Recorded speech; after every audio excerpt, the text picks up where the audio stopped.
Let's talk our talk. Africa voice in diaspora. Chinebani TV. Voice of the voiceless, yo. Chinebani TV. Make we talk our talk, yo. Chinebani TV. Nobody can talk our talk for us, yo. Chinebani TV. Africa's a rise. Time don't reach, yo. Make we talk our talk, oh. Oh yeah, everybody join the Chinebani TV. Now they happen, no. Now they selenge. We don't talk our mind, yo. As it be now, so we don't talk more. Mama, papa, brother, sister, even the youth. Yes, so my people, how are you doing? We're here again on the second phase of this broadcast. And how are you? My name is Chinedu Anichi, your one and only celebrity CSO, and this is Chinedu Anichi TV, the African voice in diaspora. For those of you in Australia, those in Asia, those in Europe, those in America here, and those in Africa, I greet you most fundamentally. Today, we'll be having another very important guest. And if you look at the screen, you see what we have today. This is what everybody needs to know globally. So today we'll be talking about global food safety. Global food safety will be touching on issues like what is global food safety, why is it important, what are the strategies, and all that is going to be an interview session with a globally recognized, food safety consultant with several years of experience in the United States and even in Canada. And I think when he comes in, he will tell you about his experience and his sagacity when it comes to food safety. So today we'll be having in the show a great man indeed, as I told you, a food safety consultant. We'll be having Rob Bashar. Rob Bashar will be in this show. And let me have the privilege to invite Rob Bashar in this show, my people. Yeah. Hello, Mr. Rob. How are you doing, sir? I'm doing good, Chinedu, and your viewers. Thanks for inviting me to your show. Thank you, sir. Thank you for coming. Thank you for the humility of being here. I know you've waited a lot. You have 5, and you have been there waiting. Respect your punctuality. And I apologize for bringing you up late. So just because of some logistic problems, it was difficult for me to connect to you that particular time. So today we'll be talking about global food safety. Global food safety, why is it important? What is it? So from you, we're going to know as a consultant. So first of all, but before we go on, can you introduce yourself, give a little bio of yourself to our very esteemed and great audience? Definitely. So as you said, my name is Rob Bashar. I am the Director of Quality Assurance and Food Safety Consultant for a company. I have 11 plus years of experience in the food industry in Canada and the US. That's in short. And today I'll be covering food safety part globally, focused on North America, that Canada and USA, but we'll cover the rest of the world as well. And we'll welcome any question any viewers may have. Okay. Thank you. It's good that sometimes, many of our audience are Africans. Please, you can tell them your nationality, where you're originally from, and that would be nice if you can add it to your bio. Sure. Originally, I'm from Bangladesh. I was born and raised there. Then I moved to the country called Canada. I got my higher studies there, did my master's and PhD, finally dropped the PhD though, focused on family and professional job. Worked with CFI in Canada. There is Canadian Food Inspection Agency. And in here in the US, I have been working with USDA and FDA for my company. That's pretty much in short about myself. Yeah, thank you, Rob. You've seen years spent on food inspection, masters and PhD in Canada. Born and raised in Bangladesh, and today is in US and working with his company and making sure that food safety is observed to international um, best practices. So, thank you for coming to the show and sharing this your story, because in every glory there's a story. Everybody has where it comes from. So today, as we just go straight to why we're here, because we have really wasted your time, and I know what it is for you to scratch from the bottom of save this little time to be in the show. So Rob, what is food safety? What does it entail? Well, for a layman, for those of us who are not consultants like you, can you bring it down to our great audience? Let's know what these food safety practices, what they entail. Sure. As the terminology goes, food safety, also it is linked to quality as well.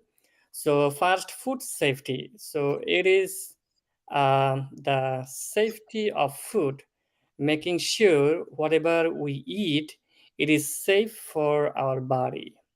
It's not jeopardizing our health, like we are not getting safe.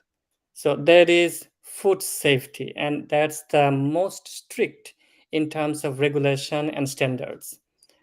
On the other hand, food quality, as everybody knows, it's about quality, whether it's very wholesome food or not so great or bad food. So it is the quality determines how it is. Quality is of different categories. It could be premium quality, that's the best of best. Then it could be standard grade. It could be utility grade, that is the lowest level of the quality. And this quality is a decision made by multiple parties. One is the manufacturer, and the other party is the consumer, that is us. What is acceptable, what characteristics we want in our food. Um, Also, it depends on price. What price?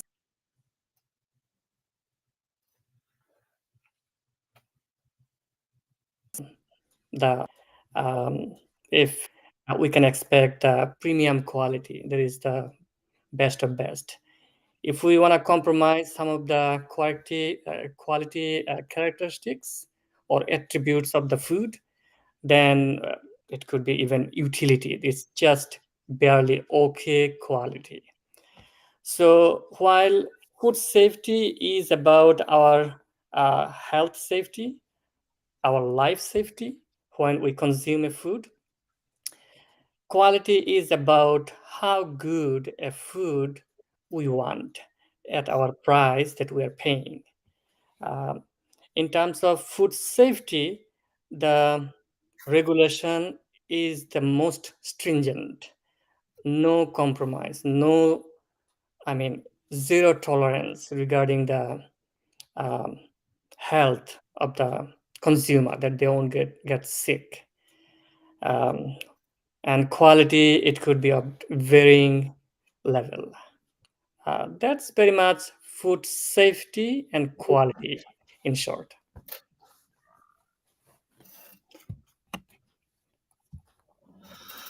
Yeah, that's good. I think we're moving forward. Thank you for that explanation. My people, you've heard what food safety is all about, the kind of food we take, and there are degrees of quality of food from premium to the ordinary one. You understand? So, and he said the most stringent is the regulation and zero tolerance for anything that is not that is um, contrary to the regulations that will protect food safety. So this is what food safety is all about, and we have heard from Rob Bashar. Rob Bashar, I told you, is a quality assurance director and food safety consultant. So you heard from the horse's mouth.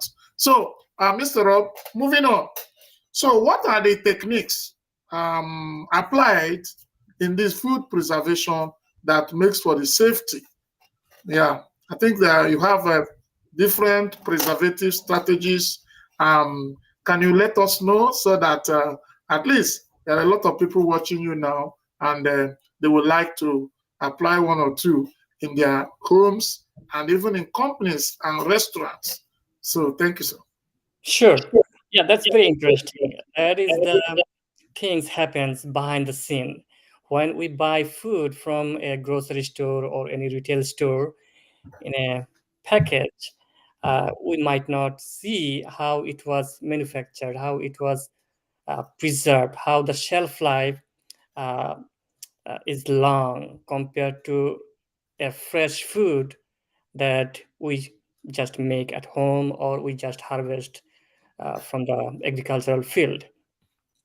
And this preservation can strengthen, can lengthen the shelf life even up to 2 to 3 years.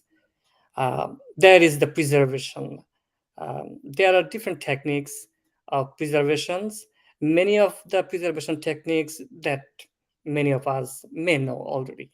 Some are very straightforward that traditionally um, in use for the long time. For example, very common, very familiar one is drying. The concept of food preservation, or the very big principle of food preservation, is um, minimizing the microbial activities, especially the pathogenic bacteria, uh, could be fungus as well, that it's not spoiling the food. That's the main principle of preservation of any kind that I will be discussing one after another. So drying is one of them, and very ancient, I would say, as well. When people knew food and thought that, okay, we will keep it for longer time. Uh, Either knowing or not knowing, they learned that when they dry, it lasts long. So when drying, it's minimizing the moisture content of any food. And for the microorganism, moisture is the vital component that they need to survive. If the moisture is minimized, it might not be able to zero it. Little portion is fine. Um, then microbial or activities cannot take place. So we can see dry product like rice, um, lentils, um, wheat, barley, and many agricultural product. When dried, they last long. Um, the second one is the salting. Um, Many of us eat the salted fish, salted beef. Salting or salt is another preservative. Technically, it uh, reduces the moisture content. That is, it kicks out the moisture in food. That way, uh, it reducing the moisture in food. Also, salt, I'm referring to sodium chloride. Um, the chlorine ion is an antimicrobial agent. So it creates a hostile environment that keeps the microorganism away from the food. The way a salted food can last long, keeping its quality uh, unimpaired. Um, it's also helping drying and microbial hostility that it creates. Um, the next one can talk about is temperature control that we are very much familiar with. We use refrigerator, we use freezer. Only one purpose is to keep the food good for a long time. What happens there? When temperature is lowered, microbial activity slows down, or even no microbial activity for some times. In this case, refrigeration temperature is a short-term preservation um, at 40 degree Fahrenheit or 4 degrees Celsius or below. That will keep the microorganism um, grow slowly, um, but it's not a long time preservation. After a week or two, it might not be good any longer. Other one, little stronger temperature control thing is the freezing at 0 degree Fahrenheit or minus 18 degrees Celsius. When we freeze the product, it uh, it is stronger than refrigeration, so it is not allowing the microorganism to grow any further. And uh, apparently, actually, not 100%, it can stop the growth of the microorganism. It may grow, but very, very slow rate, and the food can be good even for 2 years. That's the freezing technique, that keeping the microorganism Two in a years. environment. So it can be good for 2 years. If it is frozen at 0 degree Fahrenheit or minus 18 degree, but the home or domestic freezer might not be at that low temperature, then the shelf life will be little lower, not that high shelf life, depending on the temperature setting. For home or domestic refrigerator might not be that long, but if you can set it at 0 degree, then yes, it is. Wow. The next preservation technique is canning. We see different canned product like Coke, Pepsi, beer, and other beverage, alcoholic or non-alcoholic. So canning is another technique. What happens to canning is um, it creates an anaerobic condition inside the can. When we crack the clip of the can, it sounds something coming out. That is, it was vacuum inside. And then air gets in when we open it. And also in some canning, the product is heated, boiled in a retarder. So all the air is uh, taken out, and the food itself is cooked. So heating also killing the bacteria or any microorganism.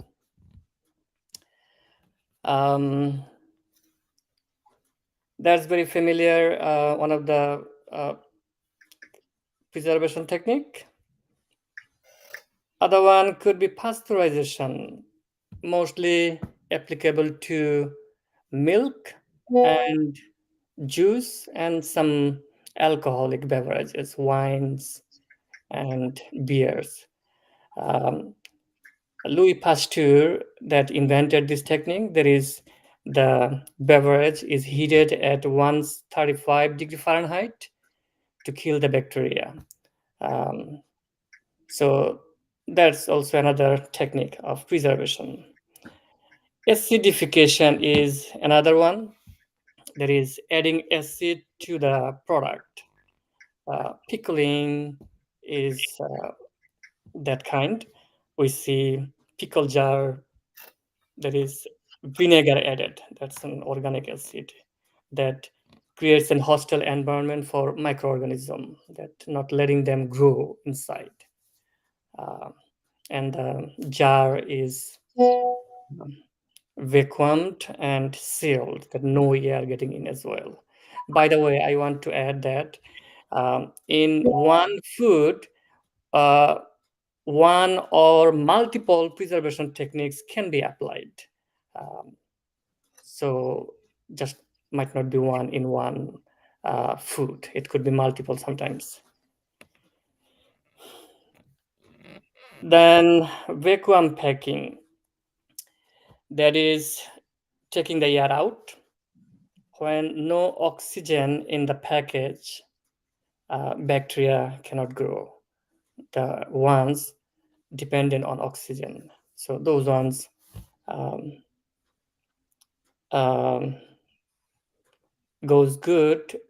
I mean, those food is kept in good quality when vacuum packing.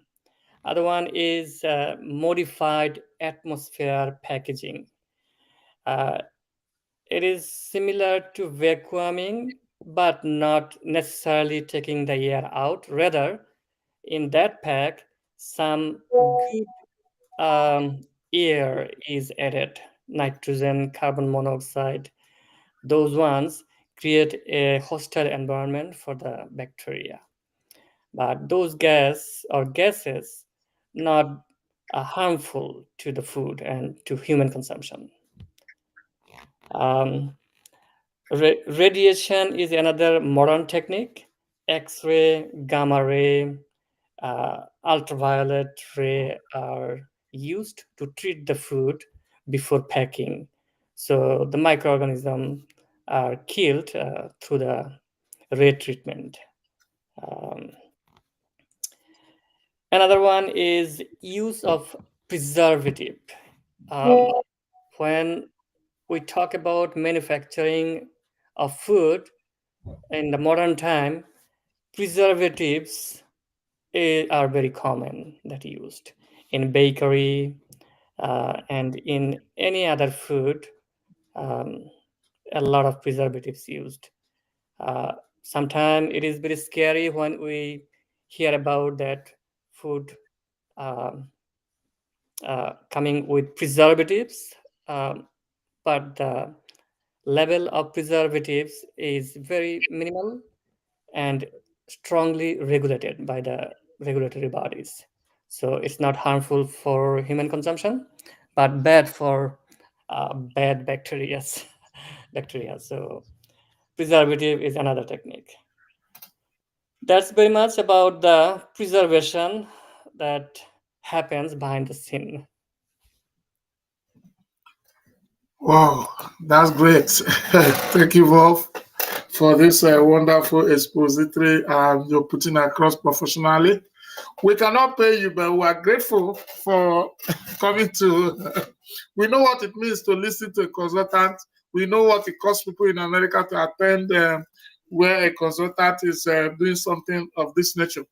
So thank you, and we appreciate. Going on, how is a quality management system, what do you people call QMS, made and implemented in food manufacturing industry? This QMS is what we have been hearing and hearing. How is it made in a food manufacturing industry, sir? Well, yeah, thank you. So the QMS, Quality Management Program, is the constitution in the food manufacturing industry. Um, it is the code that must follow to make the safe food and quality food for the consumer. And it is a prerequisite and a must condition to get license to operate a food processing plant or company. And before getting license, this quality manual must pass, and the company is required to follow what is in the manual. So the quality management program is based on HACCP principle, that is HACCP. And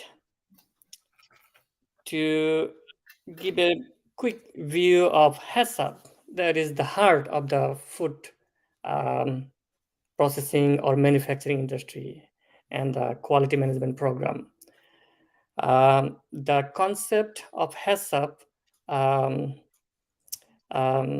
was given by a man, Dr. Pillsbury, in 1959 in the US, when there was a talk about food in space.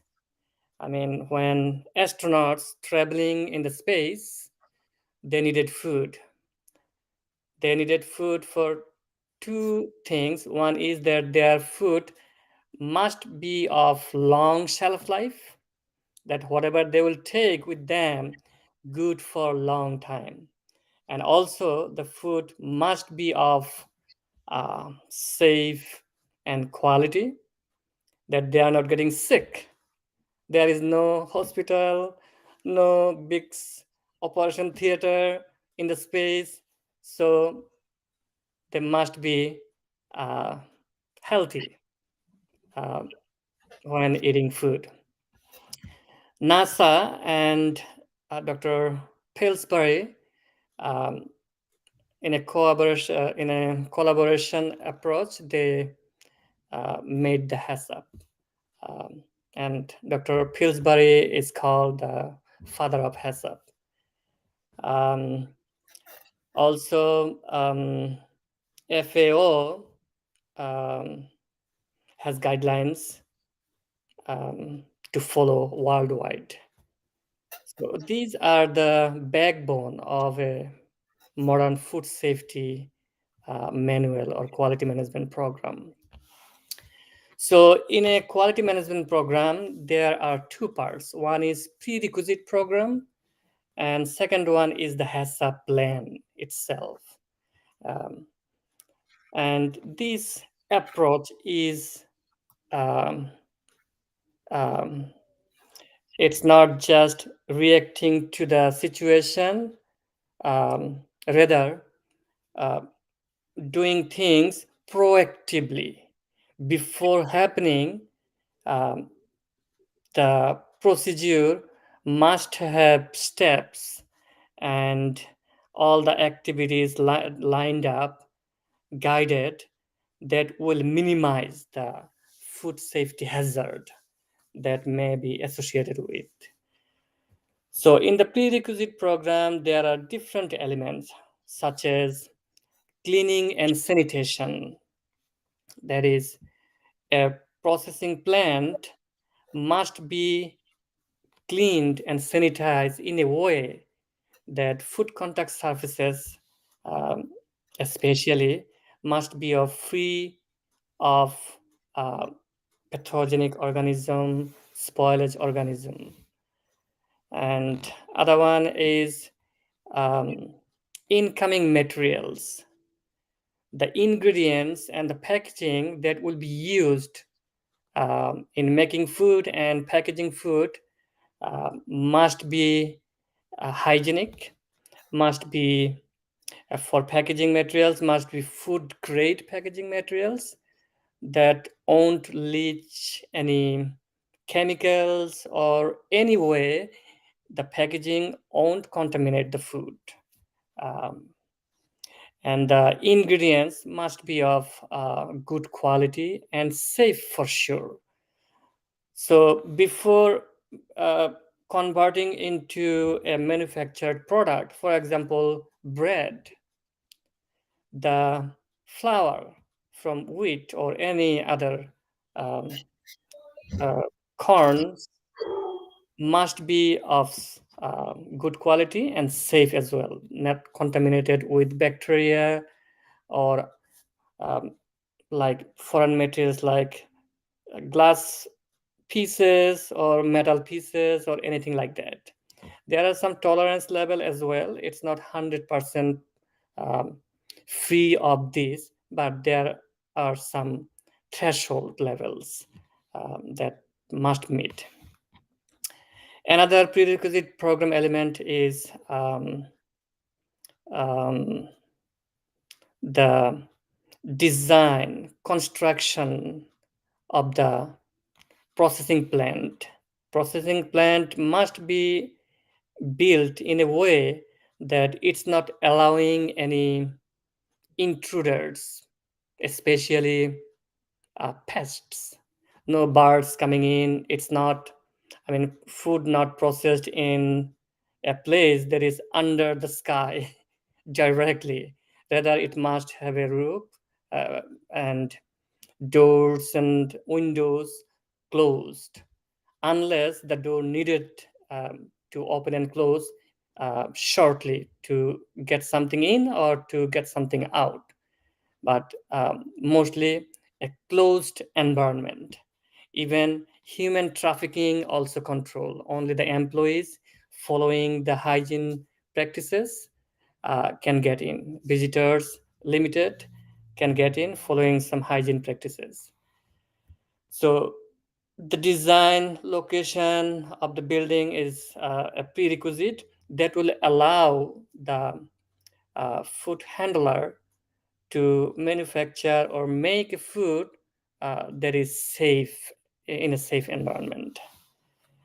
Um, Equipment design also will be in a way that is made of food safe materials. If it is iron, it cannot be directly purely iron. It must be stainless steel that is rust proof. Also, the design will be in a way that it is easy to clean and it's not catching food particles that very hard to clean. So design of the equipment, food contact surfaces are also very important and a component of the prerequisite program. Also, another is the training of employees. So if employees trained, it is expected that they will manufacture safe food. So knowledge, skills, here also a prerequisite part of the prerequisite program. On the other side, the HACCP, that's the very important part of this food safety or quality management program that analyze the hazards all around. And these hazards could be physical, could be chemical, could be biological. When identified hazards, yes, we are not in a world that doesn't have any hazard. We are surrounded by hazard. However, if the hazard identified and there is a measure to control it, then we are fine. We might or might not eliminate the hazard at 100%, but as soon as it is minimized at a level that is acceptable, that's fine and will not compromise the food safety. And that's the very important part. This part is recorded, that's mandatory. It could be metal detector, that is part of the HACCP plan.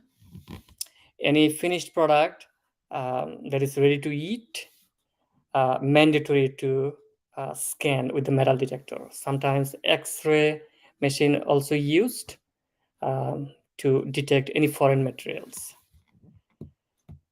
That's pretty much the food safety program and how it works.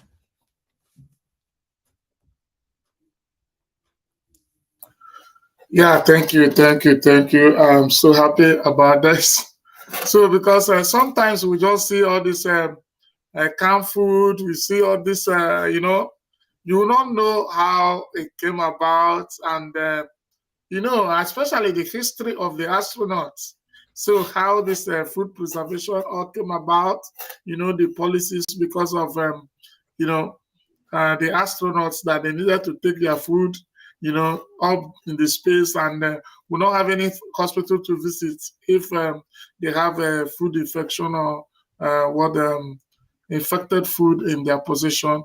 Maybe I'm so happy I heard this for the first time. I think I'm hearing it for the first time. So thank you. I think moving on, what's the role of regulatory bodies and third-party certifiers in quality and food safety? Sure. So we got the food quality management system, quality manual. It's not left alone. It's not unnoticed. It is audited. It is verified, and there are some regulatory bodies.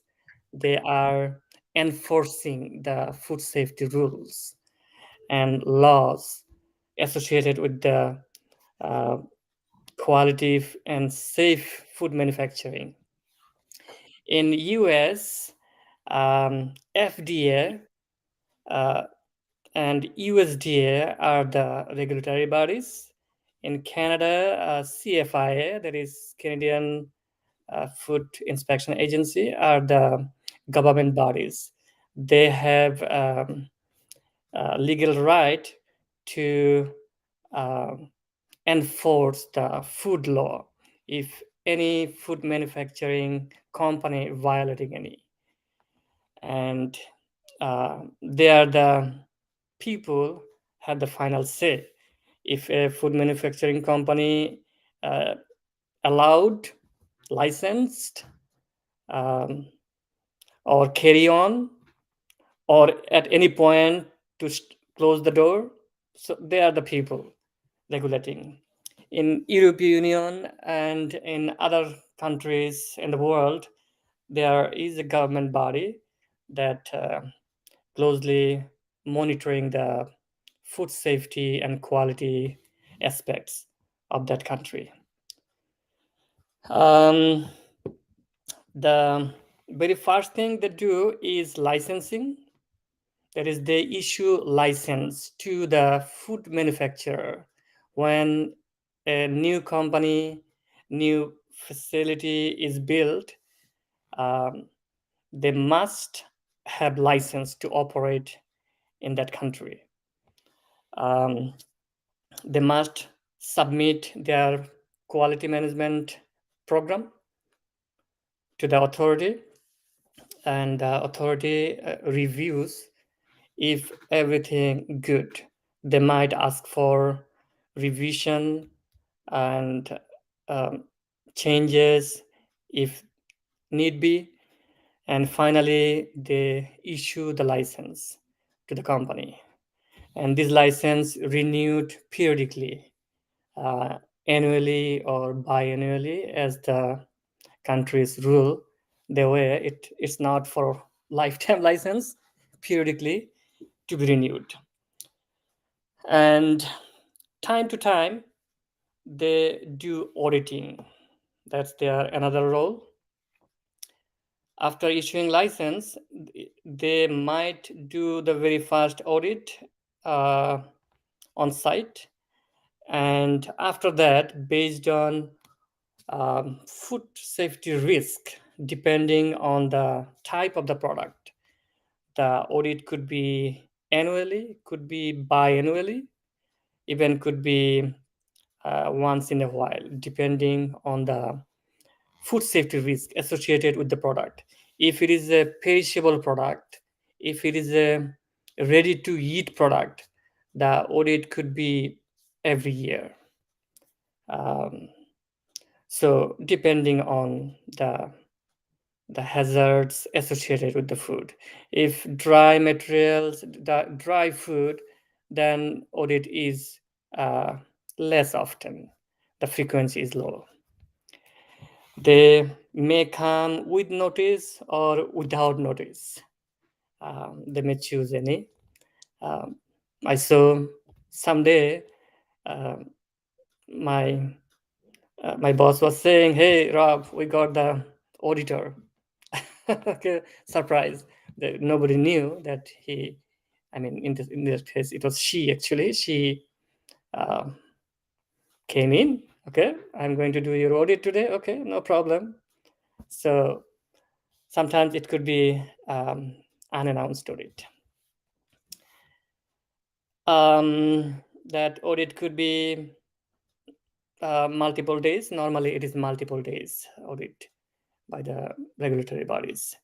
They review all the manuals, all the record keepings, and they in person go to the floor and observe the activities, and they inspect the facilities, infrastructure, surroundings, and all the records, that everything complying with the standards and regulations.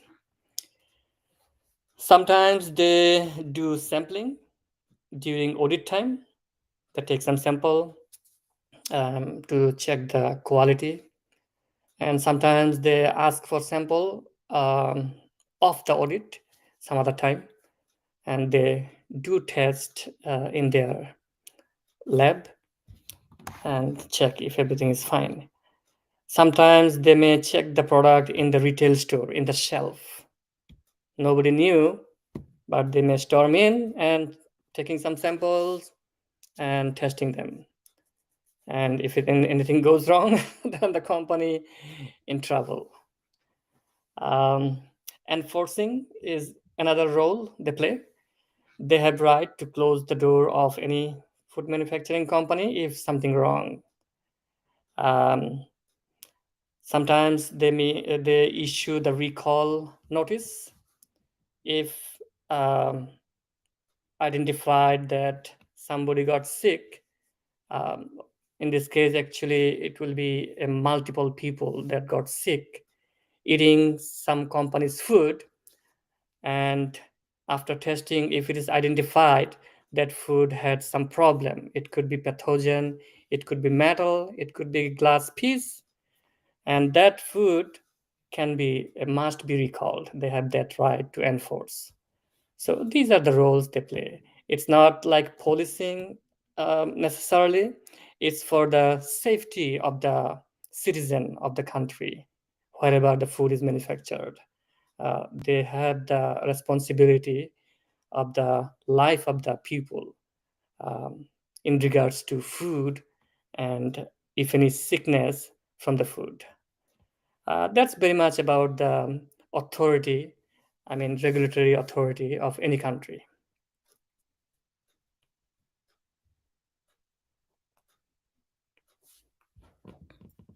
That's great, Rob. Thank you for this insightful explanation of the roles of these agencies and ministries, depending on the area. So, but I want to, this is African Voice in Diaspora. Please, considering all that you have discussed before we wrap up for the day, where is Africa? Where is Africa, or where do Africa belong in all this analysis? Well, Africa and in general Asia, little bit behind in food safety implementation and manufacturing safe food and quality food. Unfortunately, I acknowledge that. I saw this in Bangladesh as well, since my birth, that food safety and quality not very strict still today. It got better than it was in the past, but way to go, and to export the food to US market, Canada or European market, it must be of safe food, must be of quality food, maintaining the food safety rules, being compliant with that as well. Um, yeah, to be honest, it's Asia and Africa have opportunity to do better in future. That yeah, I see good opportunity to do better. Okay, thank you. Thank you. The Africans we hear is I love the positive way you approached it, even though pointing out that the safety rules, food safety rules are not generally, they are behind when it comes to Africa and Asia. But you still had a positive approach to it by saying that they can do better. So I really appreciate that. God bless you. God bless you again. So finally, you have been talking about the agency, those who do it. So now, we want to talk about we consumers. What is our own role as consumers? You know, in the food safety. Or do you think we don't have any role to play? Absolutely, absolutely. We also have our part to play. Um, that's also considered feedback for the manufacturers, how we are seeing the product that in the market. And it's not necessarily a complaint that anybody can file a complaint if something goes wrong.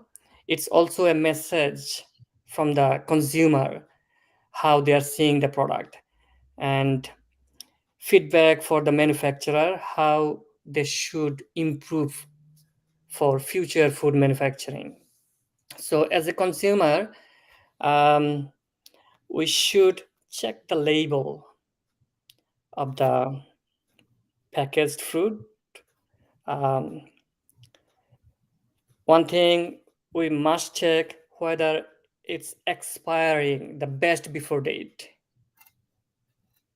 Most of the time, the retailers, the stores, shopkeepers, they remove the expired product.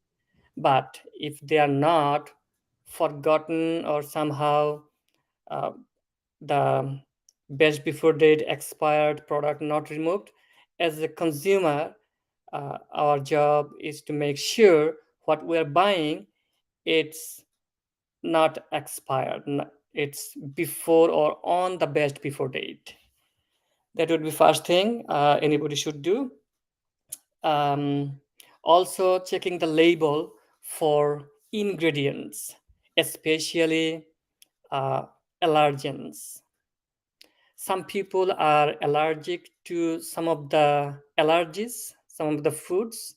There are 9 allergens, major allergens, FDA recognized, such as milk, soy, um, fish, crustacean shellfish, um, and peanuts, tree nuts, sesame.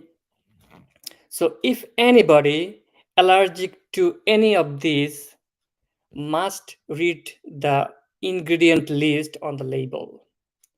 Some kids are allergic to wheat another allergen. Um, they they have some allergic reaction if eating bread or anything made of wheat. Some babies could be allergic to cow milk, um, or peanuts. That's very common. Many kids are allergic to peanuts. If your child allergic to any food, you must check the label carefully. Um, so that would be another thing. Also, we should check the packaging itself, whether it has any damage, whether any leak, especially for canned product. If your can dented, leaky, you must not eat that or drink that inside the can. For other packaging, if it is damaged, should not eat it. That would be another thing we should do. Hygienic condition of the retailer or the shop or wherever the product is displayed. If you see surroundings not so good, you really don't like, it may contaminate the food. That very likely. So wherever you buy the food from, must check the environment of it. And also, if it is frozen product or refrigerated product, when you are taking it out from the refrigerator, I mean the shelf kind of refrigerator in the store, if you don't feel cold, then the food inside the refrigerator of the store um, might go on bad. It may compromise the food safety as well. And when you buy food from freezer of the store, if you feel that freezer is not cold enough what it's supposed to be, um, then the food inside the freezer might gone wrong as well. So things like that probably we should check. Other big thing is recall notice. If you hear that there is a recall notice for a particular food product from a company, you must not eat that product. Normally, government starts to um, remove the product from the market, but if still some product in the market, as a consumer, we must follow the instruction on the recall for any particular product. If you are located in that area and if you buy a particular product from a particular company that is listed on the recall, um, should not, I would say, must not eat it. If you already bought it at home, you also check it, discard it, or return it to the shop that you bought from. That would be another thing. Um, Also, as a consumer, we must follow the uh, consumption instruction on the label. If it is a ready to eat product, um, we should know from the instruction how it is to store. If it is refrigerated product, we must keep it in our home refrigerator as soon as we get back home. If it is a frozen product, we must keep it in our freezer as soon as we get back home. If it is ready to cook product, for example, frozen pizza, you bought a frozen pizza, there are instructions how to cook it, at what temperature uh, to cook, how long to cook, and eventually to check the temperature. Keeping a thermometer, cooking thermometer is very handy. Um, 165 degree Fahrenheit is the good cooking temperature. You make sure you cook long enough following the cooking instruction and check the temperature of the product when cooked to be safe. So following the instruction on the label in regards to consumption is very important that we should check. That's very much that on our end, being vigilant.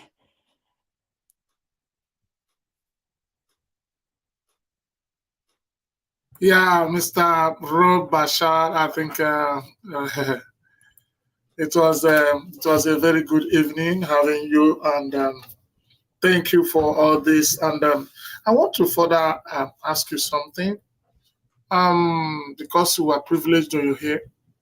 So you have been watching and following Chinedu Anichi TV, this African voice in diaspora. So what can you tell the world from what you have observed that this platform do? It's very good, I would say, connecting people all around the world.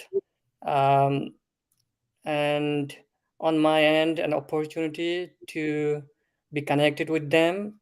Um, for sure, it's a good approach. I wish good success for your platform. Yeah, that's helpful. Um, Knowledge is very important. Sharing knowledge also important thing. It's not something to keep in the shelf, um, rather to spread it, sharing it, and learning more from each other. I might not know everything, but when I watch your TV show, uh, I get new information that enriching my storage of knowledge, adding something to that. Yeah, it's good. Yeah, thank you, sir. Thank you. Please, can you give a shout out to anybody you choose, your wife, your kids, your friends, or anybody, or your people down there, or people you work with? Just give a shout out. Feel free to give a shout out to anybody you like in the show. Sure. Go ahead. Anybody from the audience side, from the viewer side? No. Just anybody you choose on your own, whether they are viewing or not viewing. I didn't get you actually, Chinedu. What you are referring to? I said you can give a shout out to anybody, maybe your family, maybe a shout out means appreciation to anybody, like a concluding remark. You can thank people who you have worked with. Thank can be people at home and people who have got this knowledge from. Just acknowledge anybody. Sure. Well, that would be the very first thing would be my parents, that they encouraged me and they supported me to learn things in school. And first I studied in my home school in Bangladesh, and then did my higher studies in England and then Canada. And all the teachers from my elementary to the university that I'm grateful to, they really helped to acquire knowledge. I also thanks my wife, even my little kid Ryan Bashar are my inspiration to learn more and inspiring me what I am doing today. And all my coworkers at workplace who have been supporting me, and the companies that I worked for sponsored my trainings, and at workplace working for them was good opportunity. I learned a lot at workplace as well. I am very grateful to them as well. And last but not least, Almighty God, that all thanks goes to Him, that I am still breathing, the privilege that I am on earth still. Yes, that I'm very grateful to. Yes, Rob Bashar, thank you for coming to the show. Thank you, and thank you again. We are 58 minutes into the show, so you have really sacrificed a lot. In the next 2 minutes, we'll be rounding 1 hour, and that will be good for us. Yeah, thank you. I am so grateful, and may the Lord continue to put on behalf of myself, the management of Chinedu Anichi TV, and my family, and all the Africans who feast here as their village square where they interact. And on behalf of the African Voice, we say thank you for finding time to come out. They say knowledge is not complete until it's borrowed and shared. Some people are egocentric and selfish about it, but you did not.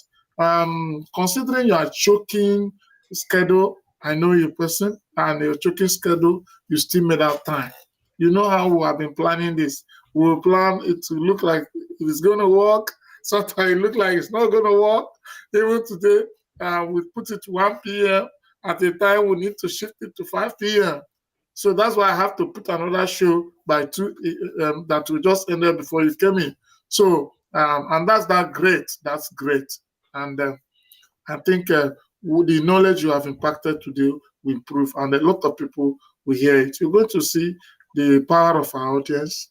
Now, what we just have about 400 people viewing, but you will see that before next tomorrow, this video will be on Facebook, might get to 50,000. So a lot of people will listen to what you said, and God will come blessing you. We appreciate, Rob appreciates. Thank you. Appreciate it. Thank you, sir. Thank you for coming to the show. No problem. So, my people, you have seen this is Rob Bashar. Rob Bashar is the hold on 1 minute. Hold on 1 minute. Yeah, this is Rob Bashar. Rob Bashar is a quality assurance director and food safety consultant, and in the United States here, and made out time to come and teach us on global food safety. I know you people are edified by this particular evening lecture. Thank you, Bashar. This is Rob Bashar, and you can reach out to Rob Bashar. What's your Facebook name? It's like my name, Rob M. Bashar. Okay. Rob M. Bashar is the Facebook name. Reach out, follow him. Follow him. You will learn a lot from his page. You will learn a lot. And feel free in his page to ask questions concerning anything food safety. And I know he will not hesitate to give you a very wonderful answer that will help you, be it your company, be it anything. And you know that he's a consultant. So if you don't know how to reach him, I'm his agent now. Please reach me. I'll reach him. I know that I'll get 10% of what is coming to this. So it's all about business. He's a consultant. If you are opening a food firm or restaurant or anything that needs licensing, he is available for advice. He's available for consultancy, and it's affordable. So thank you, sir. God bless you. God bless you. Yeah. Thank you for coming to the show.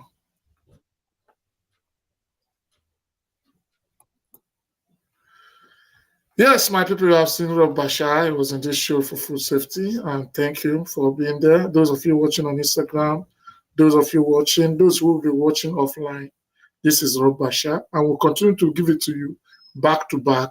This is Chinedu Anichi TV, the African voice in diaspora. God bless you.